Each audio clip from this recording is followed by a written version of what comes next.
Hello everyone, we're out for another trip out. Today we're at the City of Norwich Aviation Museum. First thing I've spotted is there. And we've got one of those at the 100th Bomb Group Museum at Thorpe Abbotts. It's a retractable pillbox, and that's the mechanism inside that raises it up and down. Bristol Hercules.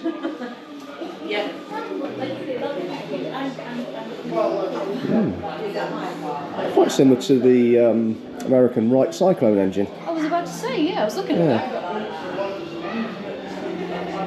So I've got, in fact, is that a, oh no, it's a smaller radial. What one's that one?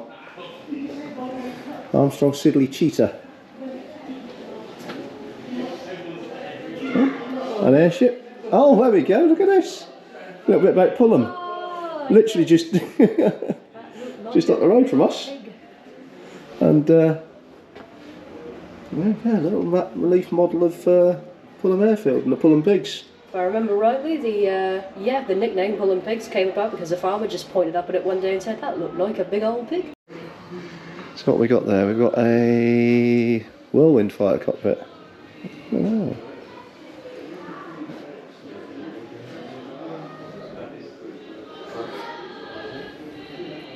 Wow. And Western whirlwind full-size replica. Oh, so I see. Oh, right. Oh, this is a full-size replica. Because that's the back part of the cockpit. Yeah. That's the front part. Nice displays for fighter command and bomber command, which is quite nice. How did you done that?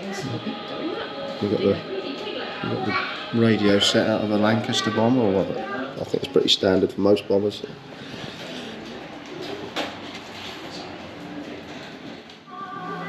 So we've got a lovely little display for the US Army Air Force 8th Division. That's a Willis Jeep.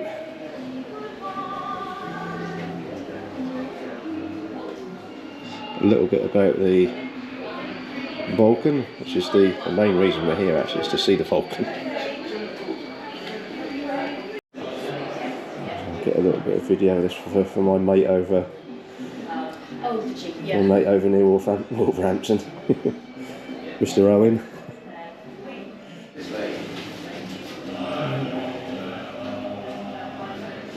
I won't record for too long because I'll get blinking copyright strikes because of the music that's in the background. Do a little bit at a time.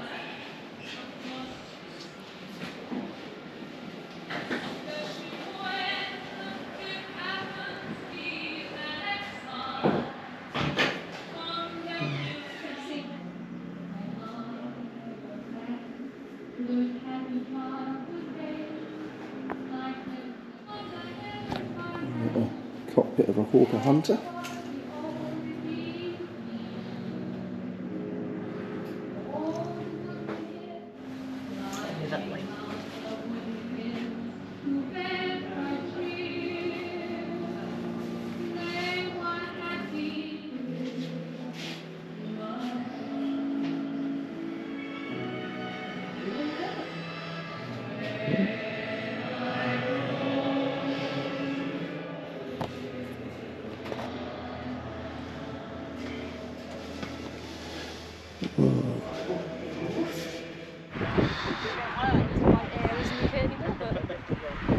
UK. What is that? I'm sure someone will know. I'll probably research it and put the what it is down below. Oh no, asbestos. Right, well we know what this one is. This is what we come here for. The Avro Vulcan. It's an absolute beauty of a thing. Yeah. They form part of the British V-bomber fleet in the 50s and 60s. The Vulcans retired from service in the 80s. And this is one of them. I think there's some based at Coltshall. It might be one of the Coltshall ones, this one. So let's have a wander underneath it.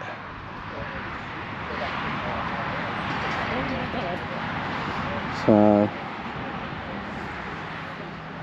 She's a big old girl, isn't she? Yeah, And if you watch the videos of the Vulcan taking off and flying, you'll notice that characteristic howl as the engines rev up and spool up.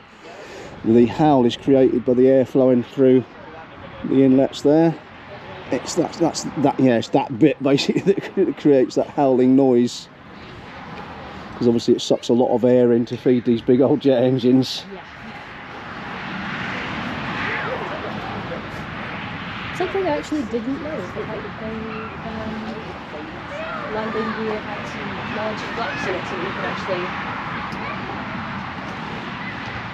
move stuff on the ground.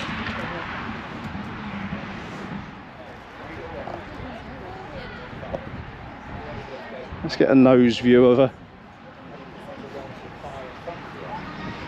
She is a beautiful thing, absolutely beautiful. Wow. I mean, it's not big compared to the Nimrod spawn bay, but it is quite big. But yeah, these are your bomb bay doors, which obviously open either side to drop the payload, and there's your... I don't know if that's a conventional or nuclear. Yeah, that's a conventional. It's a conventional, cool. I think they did carry well, they carried the nukes, didn't they? I think they carried Blue Danube. I don't know. I'm not sure, I'd have to research that up. I'm fairly sure they did. They carried the big one, the big Blue Danube. We've got a old Fergie tractor there, look. Oh yeah? T21. Look at that. Big old tail on it. It's a bloody beautiful thing. It's just the fact that the landing gear is the size of a 2 keyboard stack. Yeah.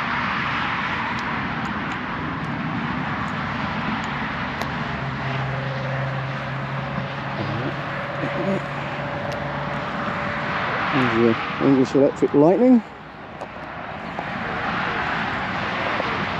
So I can remember these being in service when I was a lad, and the noise they used to make on takeoff, and the sheer power as well. You know, these things were the masters of the vertical sort of takeoff from the end of the runway. They get up to speed, get off the ground, and then just go woof straight up. Incredible things. And noise, woof, boy they were noisy. And the chap that was doing us the guided tour of the Nimrod was saying about this Arabic writing on the tail here. Apparently it's from the Quran. It says, "Like silver she shines," which is very appropriate.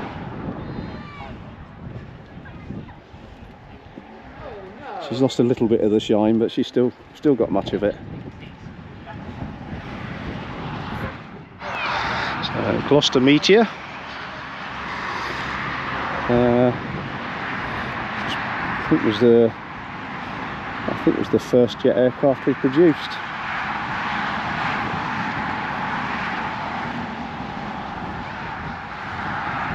Actually, it was actually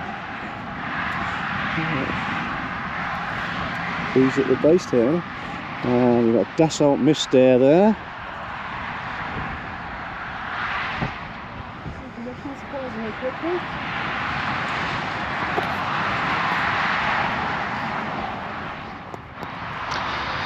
That's The beginning of the small boys. Harrier T4. It was originally built as a Harrier T2 by Hawker Siddeley. This one had its first flight on the 5th of November 1970 and was delivered to the Harrier Conversion Unit, later 233 Operational Conversion Unit at RAF Wittering in 1971. 1994. She was then modified to T4 in 1977. And again modified again in 79 to a T4A with the Pegasus 103 engine, and returned back to 233 OCU at Wittering.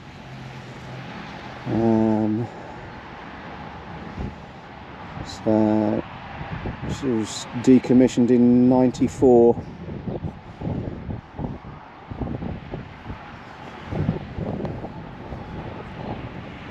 But, yeah.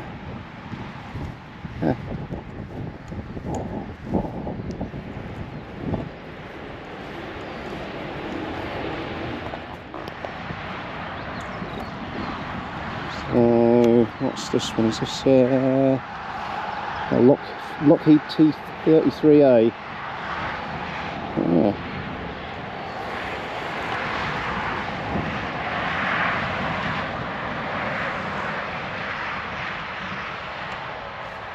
Pause the video if you want to read that bit.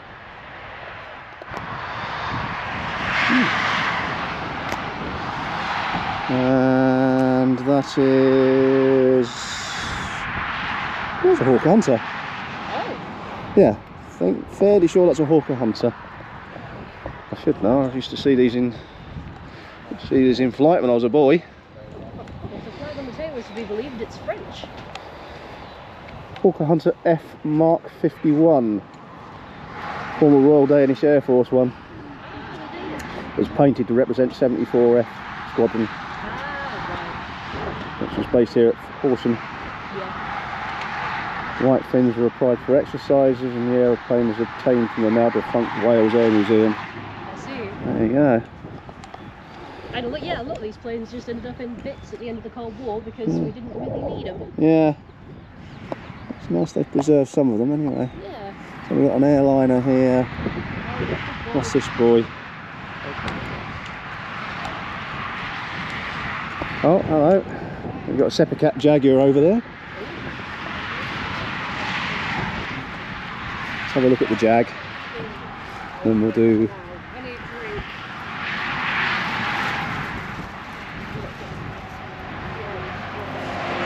So, presumably in the livery of a cultural one, I would imagine.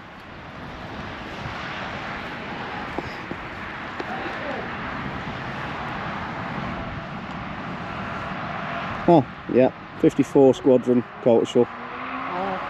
Yeah. What people know is you can kind of see why it was so popular to paint with charities. Yeah. Look about them. And again, it doesn't seem that long ago that these were taken out of service, but I mean, what was this? Yeah, 2005, 20 years ago. Yeah. So it was quite a while ago. Yeah. You know, to me, that's still a modern aircraft. It's crazy. It is, isn't it? Yeah. So we got, what's this fella? This is a Hanley Page HPR7, Harold SRS 211, apparently. So when I was first flew in 62. It was displayed at the Farm Rare Show in 1962.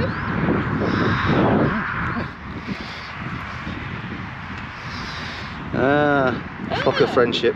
We all know a joke about that, don't we, chaps?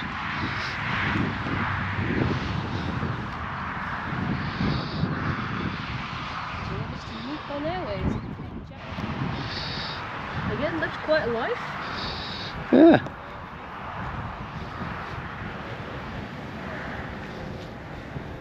Japanese, then Indonesian, then French, then the UK.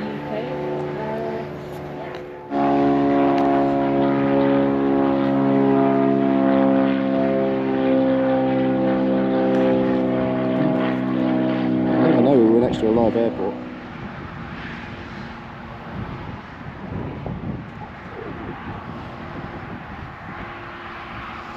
With the smaller stuff now, the little light aircraft.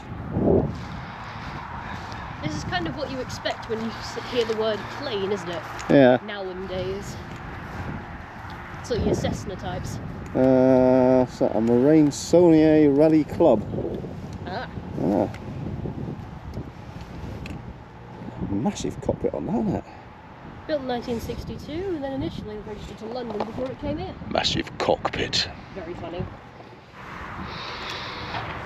That's not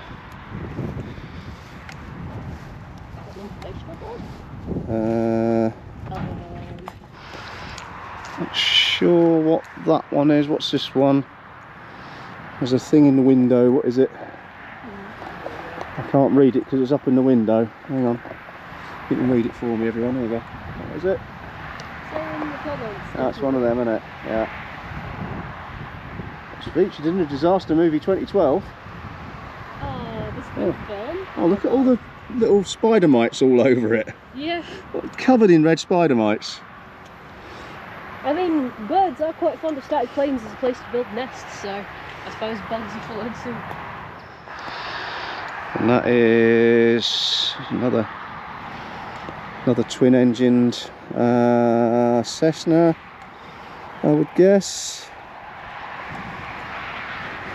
30MW. Twin-engined minus the engines. Twin.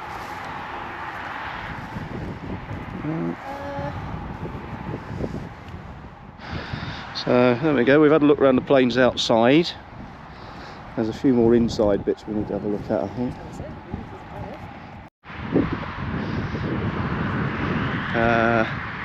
Yeah, I think this is a Westland Whirlwind, this one.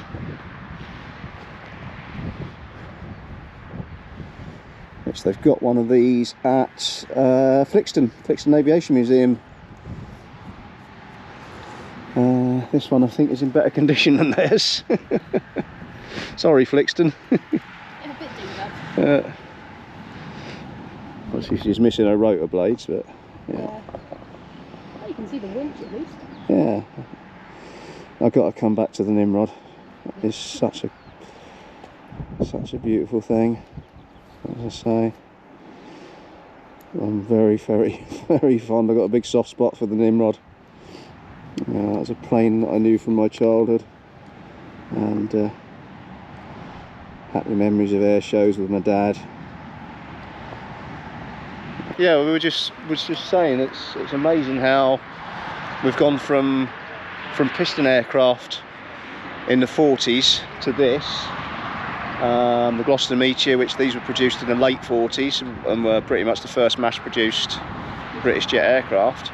And in such a very short space of time, I mean literally 10 years or so, went to that, the Vulcan. I mean, that is such a radical design as well for the period. You know, a big delta wing, and you know, such a successful plane. It's incredible, isn't it? Even there we're having a job squeezing squeezing it in. I mean I've literally got the camera in the hedge here, trying to fit the Vulcan in. Bloody beautiful thing, isn't it? Yeah. Gorgeous. Right, we're going to have a look at this tent display over here, see what's in this. Well, I can see jet engines. Yeah. Oh, I can also see radial engines.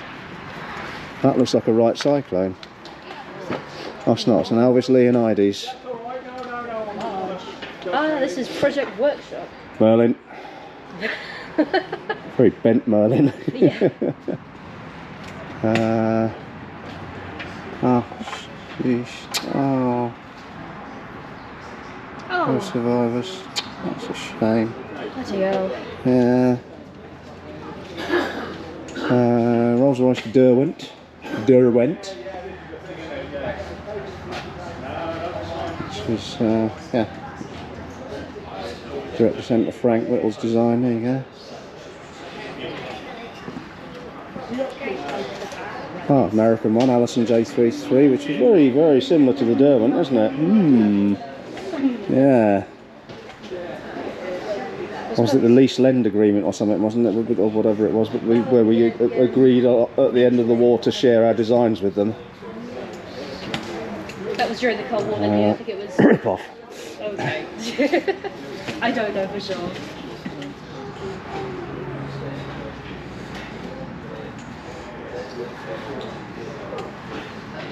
Ah, the Avon. Yeah, these are a good engine, these. Oh my god. The engines get longer and longer, don't they? Yeah. With the addition of afterburners.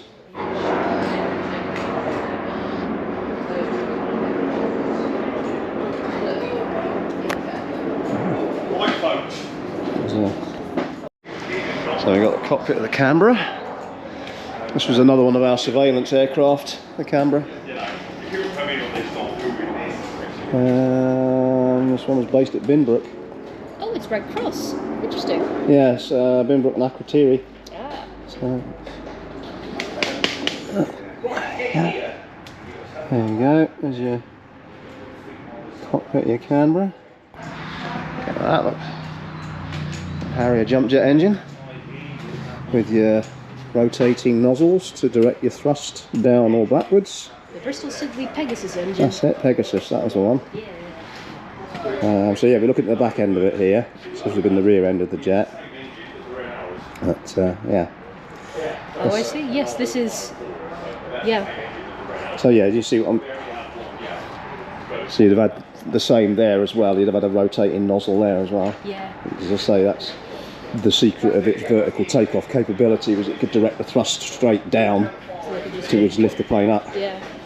You know, I never quite It's registered. a clever design. Yeah. Really clever. That's an interesting little bit about assembly ships, yeah.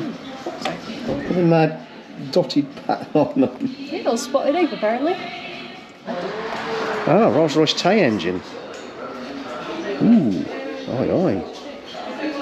That's a beast of a thing.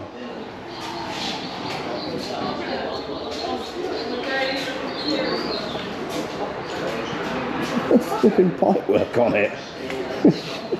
My kind of thing, huh? This is the stuff I served my apprenticeship on. Ah, there you go, you can. There's Good the beacons. God. And taxiway lights are over there. Yeah. Blister lights. Used to hate doing those because you got Oh my god, yeah. you got 6 bolts, Look at and you can those. guarantee at least 3 of the 6 would be seized Yep. when you come to change the lamp on it. Oh my god, that Yeah, does they look were like a nightmare. the taxiway that's actually sat on the edge of the taxiway. Yeah.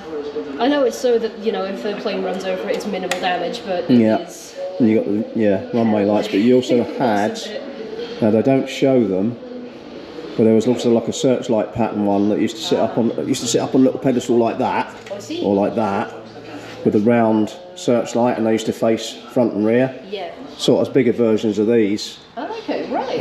alongside the runway. And I remember an incident once Oh, dear. at Lakenheath. It was an F-111. Yeah. It came into land. I think it was coming to land, or it was taking off at the time. The tyre burst, Oh, oh no. and it went off to the side of the runway. And thankfully, the pilot was skilled enough. He managed to avoid hitting any of the runway lights along the side. Yeah. Then the fire and rescue crews came out from the fire station at the other end of the runway, screaming down, and they demolished every runway light down that side of the runway to get to the aircraft. I understand more about it's. They were not popular. Right, so bit about air traffic control. Concord.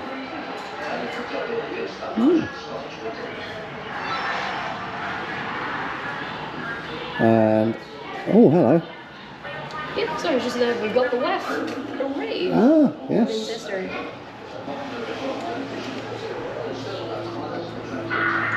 I love all these little models of planes that are long gone, like the Gloucester Javelin and They're about a minute. Glanson. It's kind of funny. Right, oh, hello. Oh, real bit of engineering that is. My god, that's. The old Merlin. long.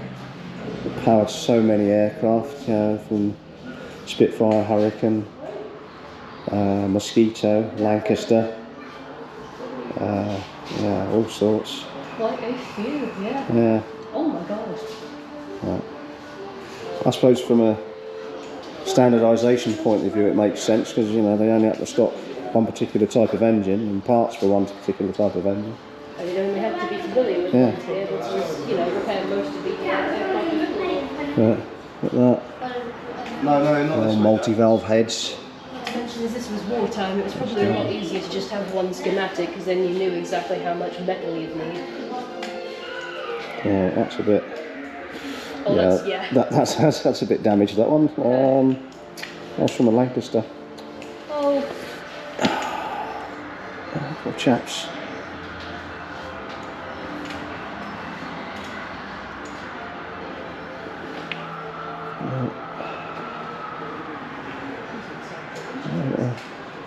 Got a complete one there. It's a little bit mangled.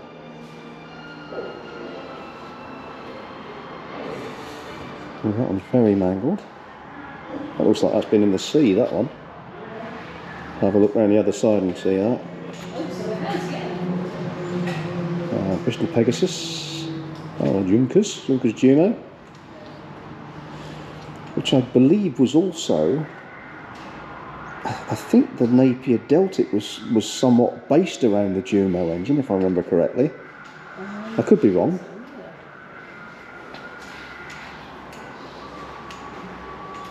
But loads of bits and pieces and Hurricane. Oh, Wellington. Radioactive material. Oh, hello. Did they use uranium to make this? Yes, they did. Check it. What's that? The face of the climb descent indicator from the blind flying panel. It's apparently radioactive, so one would assume they put uranium on it to make it glow in the dark. It was a particular paint. I don't know. I can't remember if it was uranium. I think it might have been something else. Possibly. Radium? Radium, that's it, sorry, not uranium. Yeah, it might have been radium, yeah. What's that off of? Is that a Provost cockpit? Let's have a look. Yep, Provost. It's electrically powered, it's not a simulator. The engine can be sounded with a realistic sound effect. All the dials and gauges will work. It was used by the RAF to train pilots. It's to train pilots in emergency situations, so like how to eject, I would assume. Suits. Oh, fascinating stuff. Yeah. Oh, the ejector seat where you pull the handles from behind you. Yeah. So there's handles from behind your head and you pull it over. Yeah. Oh, short Stirling wheel. Yeah. Missiles for anti-A123 air pass radar. Oh, come on there, look, you can pause now to read that bit. Yes. Yeah, the helmets had to evolve with the planes themselves because you're going at such high speeds now that that would not suffice. Yeah, so you're for the biplane era, you know, through piston prop World War II to your early jet era. Which is the reason why you've got the mask. 54 to 55, yeah, and then Type G, and then onwards. Yeah, no, it's the thing that you're most familiar with, yeah. Mounted double visor system with a side-mounted polycarbonate inner visor for blast and bird strike debris and an outer independently positioned. Oh my god. Yeah, just going from a quick leather cap and goggles to that because it was needed. More bits. Stirling from Wellington. Avro Lancaster. Fokker Hurricane. Spitfire. North American T6 Harvard and then an Airspeed Oxford at the end. Now, this is the one I'm interested in. Oh yeah. It's a Mosquito Night Fighter replica cockpit. Oh. It's still under construction at the moment, but man. Wow. There you go, Granddad, eat your heart out. Yeah, my dad was a big Mosquito fan.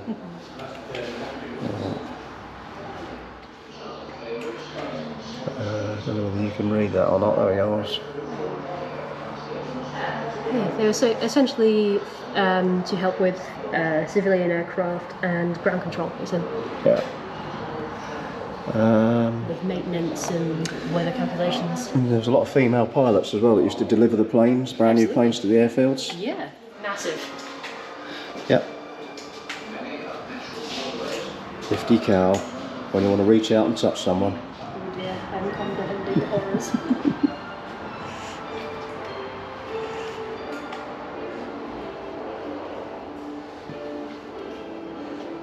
Oh my god, there's more. Oh my god, yeah, there sure is. Runs 4 and 5. F4A F4U Corsair. Oh. Ooh. Wow. Yeah, the F4U was a hell of a plane, those, the Corsairs. Designed to be launched from aircraft carriers, they had the fold-up wings on them. Oh my god. And they were super fast. Jesus. Oh, wow. That looks like a bit of Lancaster undercarriage. Yeah, could be. The wheels and gear mechanisms. I assume for landing gear primarily, or basically anything. That's a bit of a jet aircraft. Yeah, it's a bit of jet engine. Ah, yeah.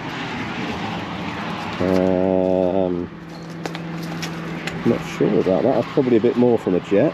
There was information, but it has faded, unfortunately. Yeah. The wing section there. The landing gear wheels, that's off one of the jets.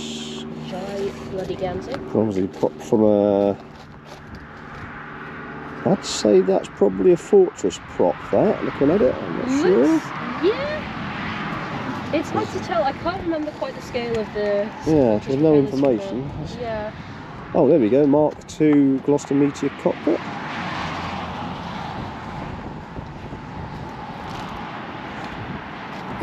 Huge old thing on it.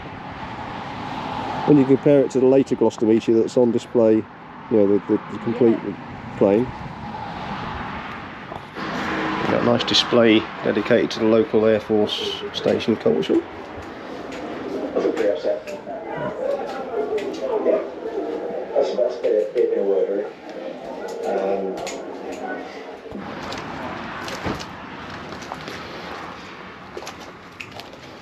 Or is it? That is composite.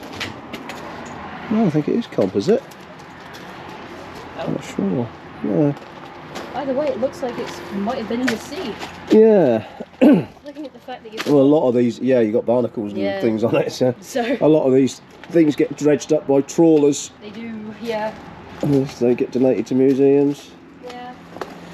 Similar recently, oh no, that wasn't a trawler. That's obviously a wooden prop, isn't it? That one, you can see that.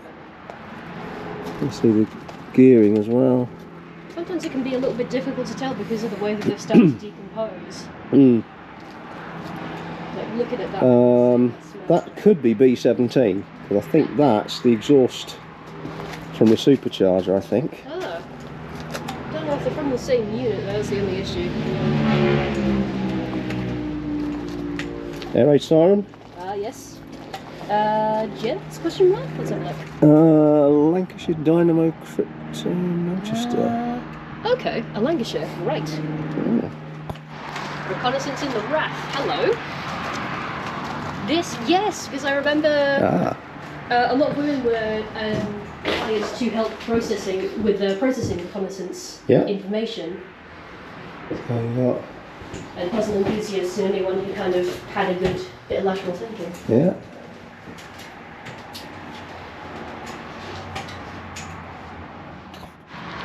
Hello. The old Anderson shelter. Ah, yes. Yeah. Not made to survive the blast itself, but more so the shocks of tires. It's a very thin bunk on the top there, I've got to say. It did.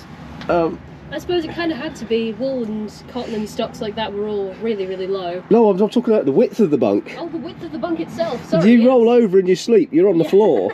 True. What have we here? Oh. Is this Lancaster? Yeah, it is. Replica of a Lancaster. Yeah. Little midsection. Or tail section. Well, it's sort of an amalgam, isn't it? Because you got... Sorry, excuse me. Look out, because they're bandits 5 o'clock high. Oh my god. Oh yeah, that's right. Hello. The civilian gas masks were actually differently made. They were rubber. Because the civil defence stroke warden gas masks were designed to be used at shorter bursts of time.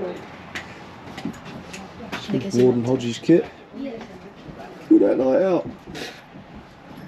Hooligans.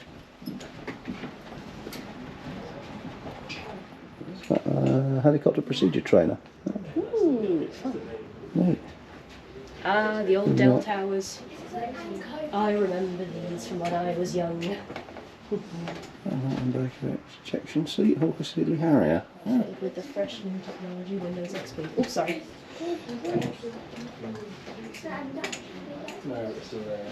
Oh, Link Simulator. Link Trainer. Oh, right. Yeah, Link Trainer, also known as the Blue Box. Based on technology pioneered in 1929 by Edwin A. Link. Loving the warning posters. They're blunt and to the point. Oh! Yeah. I found the 30-minute shell. Oh, I did really old-fashioned training. Look at that. Yeah. Oh, yeah. Oh my goodness me. Yeah, there's some. Some of these are really quiet. Some of these are quite blunt. Oh, there we go. Procedure training. Stafford Sinclair room. Hello. If I thought and Oh, wow. get hold of Steve or someone, just Well, I've got refund two. it I've or got two more people to refund. That's all. But look. Yeah, because the RAF had fortresses and liberators as well. Oh, they did, yeah. Electronic jamming. Ah. That would be the thing. There's 100 Special Duties Group. someone might be turned in my email. Right, there you go, there's an RAF liberator. Yeah, liberator there.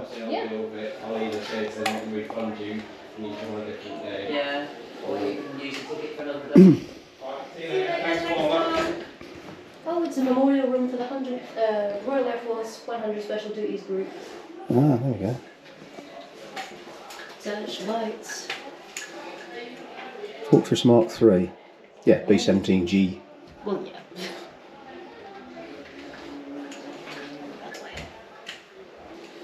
Oh, that's very sweet.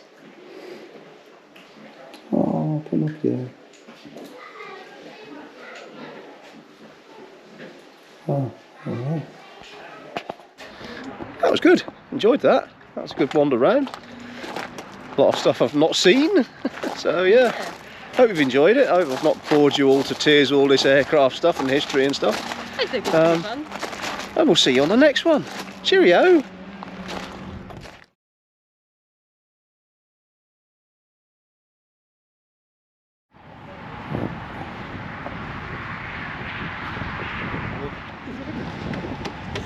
Absolutely beautiful. Oh wow. That is massive. Every good aircraft has to have a good kitchen Of course. or a gallery. Business end, yeah. Yeah, this is the business, quite right there. Yeah. And this is where our operator sits, not the commander. So the commander sits here, Right. and these are his staff here. Red cap and Oh, yeah. Yeah. for the nuclear bombs. Oh, right, I okay. see. So you lift the cap up, and there's a button underneath. Right. Press the button, and the bomb drops.